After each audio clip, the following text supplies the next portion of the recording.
Hello.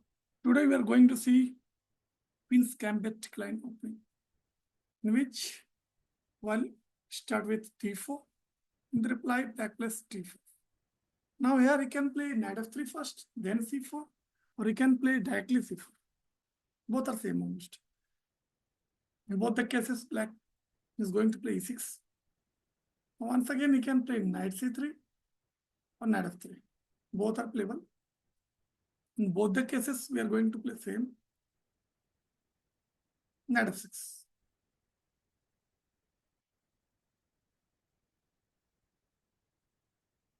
Then bishop g4, sorry, bishop g5. Now we can play bishop f4, 11th system. But right now we are going to see Queen's Gambit decline. After bishop g5, black simply plays bishop e7. Knight c3. h6 first.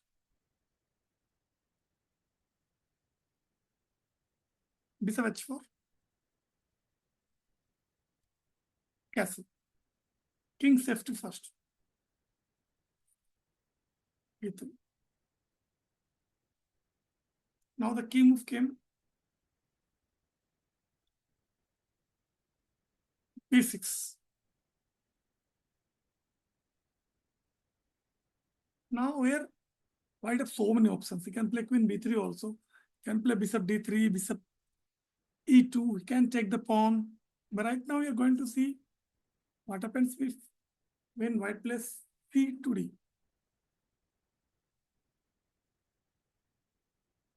We are going to take this pawn with knight.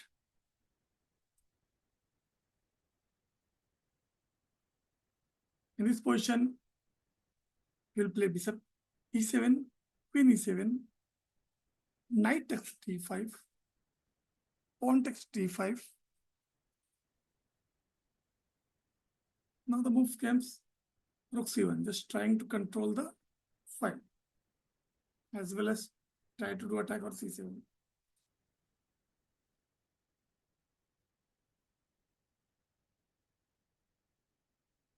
Black replies bishop e6.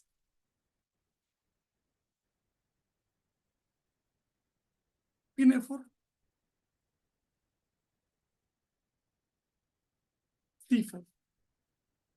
Now the best reply from white is queen a3 here. But what happens if white plays bishop e2? Bishop t3 is wrong, it's all because of c4. In this case also, black will play c4. Now the threat is to develop the rook, place the bishop d7, thereafter knight c6. For example, if we do castle here, then bishop d7.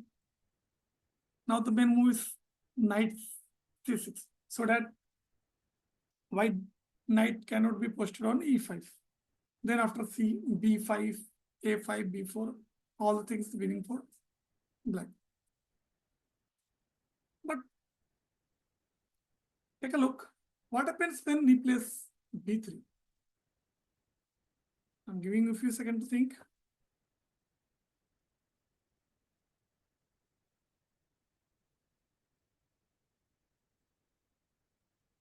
Yes, the move is bishop d7.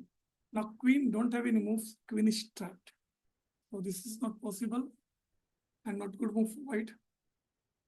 So we'll play queen a3.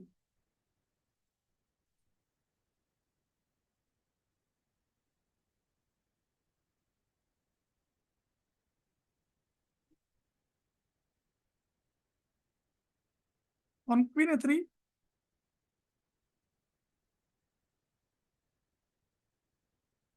black will simply play rook c8. Up see, you can see the majority of pawns from black is queen side. Black will target queen side.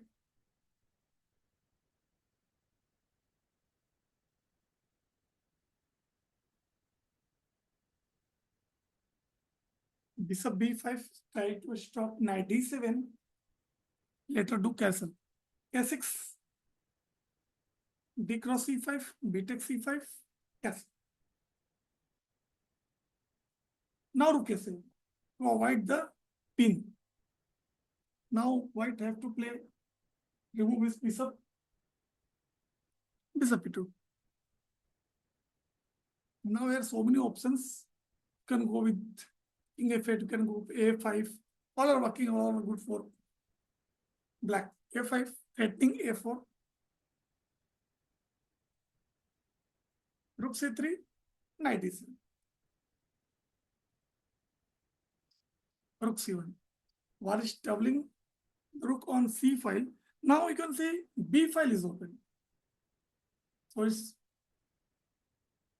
black will play rook b8, control b file and target b2 pawn. Now here white can play knight d4, threatening knight e6, rook b6, bishop b5. Here also I am giving you a few seconds to think.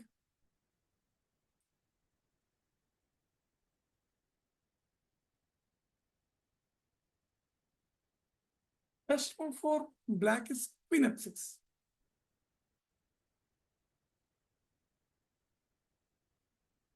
Bishop takes d7, then simple c into d4. It's good for black. Nothing is happening from white side. If it takes knight takes e6, then the good move is rook takes b5. The threat is when white takes knight c5, then b2 is weak. Then black will get b2 pawn. Game will be equal. We will go to main position.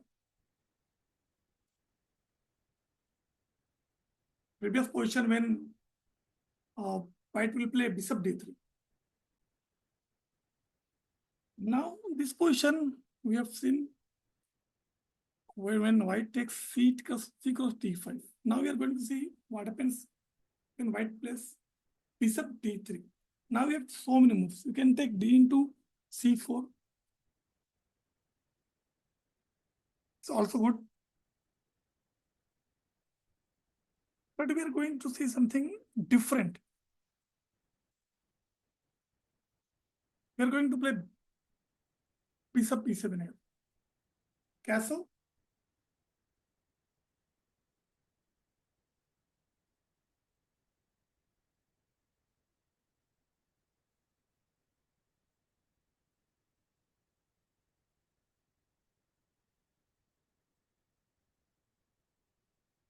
On castle, this position we can take this pawn. This is also equal. This is also good for black.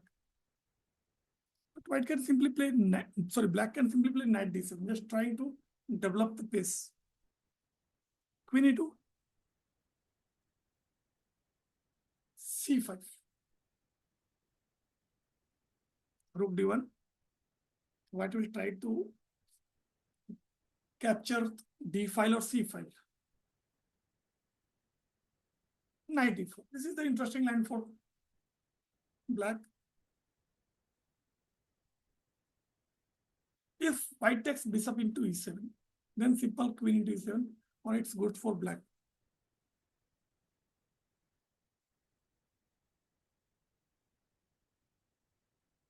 Bishop g3, knight g3. Pawn takes. Going to exchange all the center pawns. Pawn takes. Again pawn takes. And knight f6. This position is good. White have isolated pawn on which black is going to play. This was the line from black. Next QGD. Here's gambit decline. Later we will see London system 2. Catalan from black.